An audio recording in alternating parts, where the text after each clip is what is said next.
Today we're going to talk about money laundering in the art world. And I wanted to kind of take us back to last week just real quick when we talked about Epstein and the financial realities of the art world. We have to remember one thing about last week's video. Everything we talked about in that video was legal, and money laundering is illegal. And that's a real difference. It certainly doesn't come across as pretty, last week's video, and it certainly doesn't come across as what we think the world should really look like. But the flip side is those are kind of just the financial tools that people use. They're legal, they're vetted, they are used by a lot of people for lots of different things. And what the financial world really wants is to keep money moving and to make money move as easily as possible. And those kind of tools help that.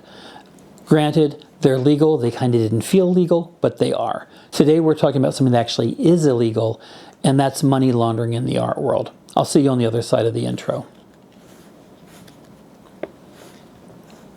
So money laundering is illegal, period, and we all know it. However, the art world has a number of things that make laundering money a little more convenient and maybe a little easier than other kind of places to pull those transactions. And first off is the opacity of the market. The art market itself, no one knows who buys things except the buyer and the seller.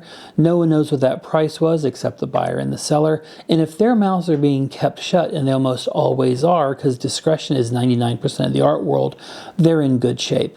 Here's one thing you can guarantee is that no one is laundering money through the auction houses, at least as far as we're aware of. Those sales that we know of are public, names get known, and that's kind of the most transparent part of the art world. The lack of transparency happens in the back rooms of most galleries. And I'm not saying that all art galleries are doing this. A lot of galleries aren't even making enough money where they have the ability to be that less cautious about how their financial works are done. So we're not talking about everyone here. It's usually a bad few, but the rot goes deep, and the rot goes deep really bad. And that's the problem with money laundering. The art world's opacity, its subjective valuation of artworks, which in other words means any particular artwork can change its value over the course of months, weeks, and years, from being worth just a few $1,000s to hundreds of millions of dollars. Because the market is what the market is. Things get hot. As they get hot, things cool off, and they cool off very quickly, and then get hot again. So you just never know. And of course, historically, the U.S. government's lax regulations on the art world. Really, most of the U.S. regulations in the art world are on the antiquities market, not the contemporary art world. And this is where it opens up that door just a little bit wider to kind of bad players inside of that. There's common methods of exploitation to launder money. And the first, of course, is subjective overvaluation. And this is a real kind of simple thing. You buy something very inexpensively, you sell it usually through an intermediary for a very large amount of money, and you keep the value. You might even buy it cheap because it's stolen, or you might buy it cheap because it's something that someone doesn't know what it is, or it's kind of fallen off a truck, or whatever it might happen.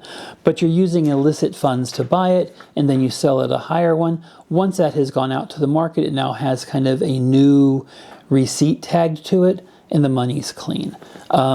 Subjective overvaluation is the easiest way to kind of launder anything. And those are your basic steps. Second way is using anonymous intermediaries. In other words, someone who doesn't know the buyer versus the seller use a cutout, as they would call it in the spy book. In fact, I've even heard of sales where they've used multiple cutouts through the middle. The seller gives it to one intermediary, then there's two intermediaries between, and then the buyer. So the seller has no clue who the buyer is, and vice versa, just the object moving through. And as that object moves through those intermediaries, new receipts are being generated the whole time, and it's washing the money as it goes. So intermediaries are a great way to do this. The use of the free port is a very common way to go about this. Free ports, as you may or may not know, I'm going to tell you what a free port is. If you imagine a boat comes into port and they got to take all the stuff off the boat, and then it's all got to go through customs.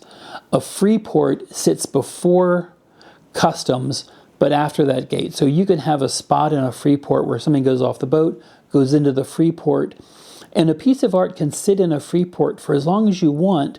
It hasn't legally entered the country yet. But here's the crazy thing about the use of the free port. You can have a piece of art sitting in a free port and you can sell it 10 times. It can be sold 10 different times before it even comes into the country. Thereby, it's literally a sale that's out at sea, and the only person who's paying any of the regulatory taxes and fees on it is that final purchaser. All that other money has been washed through once it comes into the country, or doesn't even come into the country, goes out to another country. And that's how that can work with free ports. At the same time, free ports are also very, very legal, and they're very, very real. Just because someone's using a free port does not mean that they're money laundering, although they could be. Art is collateral. We talked about this last week with Lewis Black.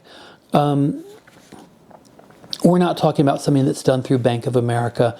We're talking about art being used as collateral, usually through a secondary type loan, a loan that's not being told by the government, not FDIC approved, etc. It's done that way. And the last one is what's called a portable value transfer. And what that really talks about is just how portable a piece of art can be. Now, granted, like a Richard Serra torqued ellipse, which is, multiple hundreds of tons, those are not so easy. But, if you have like a Damien Hirst painting, put it in your yacht, have it decorate your yacht, drive your yacht to Greece, take the piece of art out, sell it very quietly. Suddenly it's left the United States, it's entered another country, it was just decoration in your yacht, and then but the whole time it was an asset, it moves out. You get what I mean by that? The portability of art makes it very easy to smuggle in and out of countries and kind of work in your favor if you want to launder fees and taxes and that kind of thing with it. So there's that. Now, what do the feds have on their side? What are the things that they look at as red flags? And those become kind of important.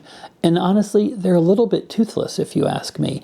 The EU has much higher standards. As we talked earlier, the US has kind of less stringent standards. And that's what makes being kind of based out of the US probably a little bit easier to launder money. But make no mistake, people are laundering money in the EU just as fast as they are in the United States. Unusual payment methods, lack of provenance, illegal economics, and again, persistence of anonymous buyers and sellers. Those are the four things that the regulatory agencies kind of mark. And in fact, the provenance one to me is the most interesting, because I've heard people tell me straight up that, like, if you're buying major blue chip artworks from any of the major galleries, there's as much lawyer involved as there are salespeople and creative people involved in that, because what's almost as important as the artwork is the provenance of the artwork, where it came from. So it originates from the artist studio to where it was first shown, the first buyer, other exhibitions it's been in, other people who have owned the work as it comes to you. So that provenance is just as important as the artwork, especially on the higher end blue chip works. So that's always kind of something that people look for. And like I say, some of the art galleries have lawyers on staff because they need the lawyers on staff to make sure the provenance is handled correctly. Otherwise, you're looking at a lot of legal jeopardy on the other side of that. At the end of the day, money laundering itself is not overly complicated. Three basic things. It's placement, layering, and integration. And so let's talk about that for a minute. If you have illicit cash or art, or illicit cash is used to buy art, that's pushing or placing the money, the dirty money, into something that needs to be cleaned. All right. So then you layer it into something. In the 1980s in Miami, we saw that drug money was going into real estate, and you saw all those big towers built on Biscayne Bay.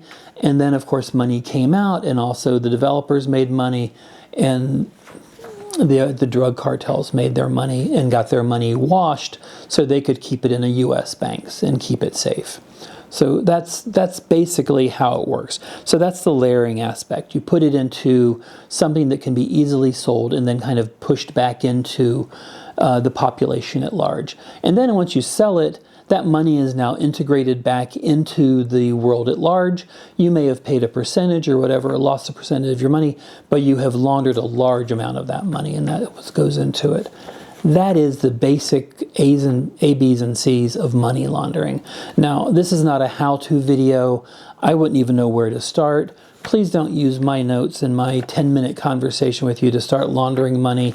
Not that I think you will, but just know that what we're talking about are illegal things, but we're talking about them in kind of like the high-level ways. I don't have the granular facts for it. So that's where we're at.